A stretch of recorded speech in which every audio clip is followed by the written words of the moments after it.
As of 2022, there are around 50 different electric cars available on the market, with more than half of them built by mainstream automakers, including Audi, BMW, Hyundai, Kia, Mercedes-Benz, Renault, Tesla, and Volkswagen. And that's a massive number compared to the early 2010s when only a handful of EVs were available. If we roll back to the 1990s, when only a handful of companies were working on EVs, we can see that the electric car market has evolved at an impressive rate in less than 3 decades. But who took the world's request to create green cars seriously and built working battery-powered vehicles in the 1990s? Let's find out in this video, but first of all, don't forget to like the video and make sure to turn that red button into gray. Chrysler Tevan. Built from 1993 to 1995, the Tevan was based on the second-generation town and country minivan and featured a nickel-cadmium battery pack. Lithium-ion batteries weren't readily available at the time.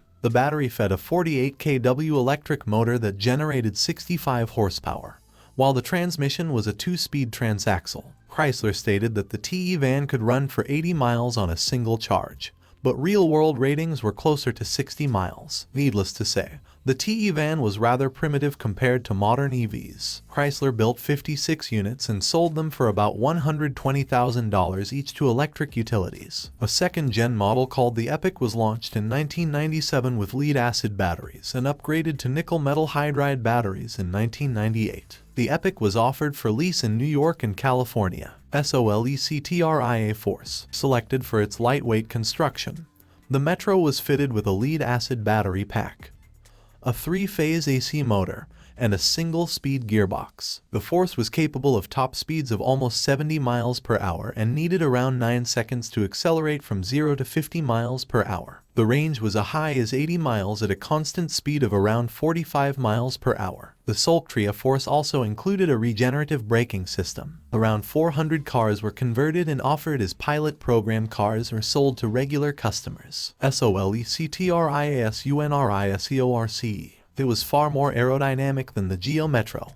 It featured covered rear wheels and a 2-door coupe design. Its body was made from lightweight composite material, and its drag coefficient was of only 0.17. It combined a 50 kW electric motor with a nickel-metal hydride battery. It wasn't particularly quick from 0 to 60 miles per hour, needing 17 seconds to hit the benchmark, while top speed didn't exceed 65 miles per hour. But it returned more than 200 miles per charge. The Sunrise was driven 217 miles from Boston to New York City without recharging, and Electraris was actually confident that the car could run for more than 300 miles on a single battery charge. Sadly, the Sunrise didn't enter production, with only several prototypes built and tested. Electraris evolved into Azure Dynamics Corporation, the company that helped Ford build the Transit Connect Electric. General Motors EV1. That's mostly because it was the first mass-produced EV for public consumption from a major automaker, but also because it was the subject of a documentary film entitled Who Killed the Electric Car, which claimed that the EV1 program was discontinued because it threatened the oil industry. The EV1 was introduced in 1996, and just like the Electraris, it featured a 2-door layout and a highly aerodynamic body. Power came from an electric motor good for 137 horsepower and 110 pound-feet of torque, fueled by a lead-acid battery at first. Gen I versions using this battery pack had a stated range of 70 to 100 miles. Following criticism about using dated battery technology, GM switched to a nickel-metal hydride battery in 1999. The Gen 2 version of the EV1 also featured weight reduction and quieter operation. The new battery increased the mileage rating to 100 to 140 miles. GM built 1,117 EV1s through, and most of them were leased to customers. However, the company decided to cancel the program and remove the cars from the road due to low public interest and high maintenance costs. Most cars were destroyed by GM, but some were donated to universities and engineering schools with deactivated drivetrains. A few EV1s are still believed to be in private hands. Director Francis Ford Coppola is known to have one and showcased it on Jay Leno's garage. Ford Ranger EV. While early models featured a lead-acid battery, the truck upgraded to a nickel-metal hydride pack in 1999. The Ranger EV needed 10.3 seconds to hit 50 miles per hour and reached a top speed of 74 miles per hour. Its highest range rating was 115 miles at a constant speed of 45 miles per hour. The majority of these trucks were leased to fleets before being retired in 2002. Chevrolet S10 Electric. It featured a 114 horsepower electric motor,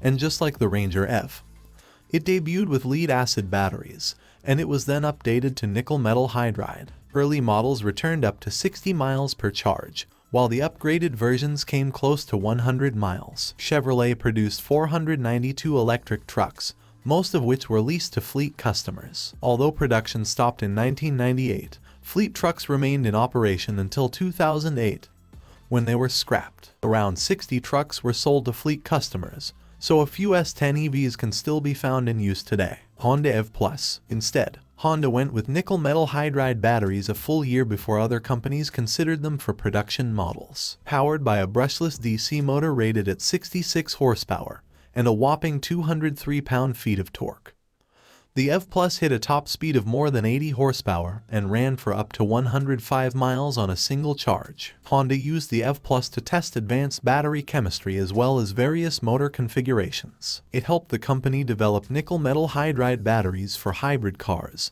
as well as develop the FCX hydrogen car. Toyota RAV4 EV. Like many EVs from the era, the first-gen RAV4 EV was a limited fleet model with only 328 units sold to the general public before it was discontinued in 2003. Powered by an electric motor rated at 67 horsepower and 140 pound-feet of torque and a nickel metal hydride battery, the RAV4 EV was capable of 95 miles on a single charge. Its top speed was limited to 85 miles per hour, which was higher than most EVs from the era. Almost 1,500 units were leased in California, and only a few delivered in other states. Nissan Ultra. The Ultra is a very significant early EV, as it was the first electric vehicle to use a lithium-ion battery, now a common feature in mass-produced EVs. Nissan chose lithium-ion batteries for its superior power density in an era when most carmakers were barely adopting nickel metal hydride as a new technology. The Ultra was powered by an 84 horsepower and ran for up 120 miles per single charge. Nissan produced only 200 cars from 1998 to 2002. The Ultra most likely led to the development of the Nissan Leaf, launched 8 years later. After a decade of rapid growth, there are now over 10 million electric cars on the road, representing about 1% of the global car stock. For 2030, the net zero emissions by 2050 scenario projects 300 million electric cars on the road, and they account for over 60% of new car sales, compared with only 4.6% in 2020. We can expect 145 million electric vehicles on the road by 2030. In the end, don't forget to like the video and make sure to join us in our channel and see next video, dude.